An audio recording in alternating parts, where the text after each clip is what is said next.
தமிழகத்தில் பள்ளி மாணவர்களுக்கு டிசம்பர் மாதம் அரையாண்டு தேர்வு ஆனது நடைபெற்றது. அதில் அதிக கனமழை பெய்த 3 மாவட்டங்களை தவிர மற்ற மாவட்டங்களில் உள்ள மாணவர்களுக்கு அரையாண்டு தேர்வு ஆனது நடத்தப்பட்டு அந்த மாணவர்களுக்கு விடுமுறையானது டிசம்பர் மாதம் 24ஆம் தேதி முதல் விடுமுறையானது அளிக்கப்பட்டு 9 நாட்கள் தொடர் விடுமுறை அரையாண்டு விடுமுறையாக அறிவிக்கப்பட்ட நிலையில் ஜனவரி 2ஆம் தேதி தொடங்கும் என ஏற்கனவே பள்ளிக்கல்வித்துறை சார்பாக அறிவிக்கப்பட்டு இருந்தது.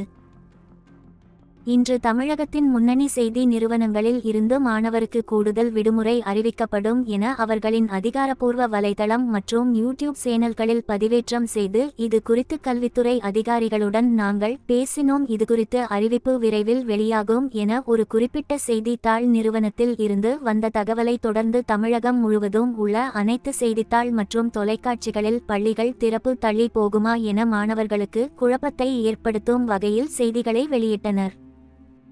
தற்போது பள்ளிகள் திறப்பில் எந்தவித மாற்றமும் இல்லை. திட்டமிட்டபடி பள்ளிகள் திறப்பானது ஜனவரி 2ஆம் தேதி திறக்கப்படும் என அறிவிக்கப்பட்டுள்ளது. எனவே மாணவர்கள் நாளை பள்ளிக்கு செல்ல தயாராகலாம். இதனால் மாணவர்கள் மற்றும் பெற்றோர்கள் நாளை பள்ளிக்கு செல்ல மாணவர்களுக்கு இன்று அவர்களுக்கான முன்னேற்பாடு பணிகளை செய்து வைத்துக் கொள்ளலாம் என்பது கூடுதல் தகவல்.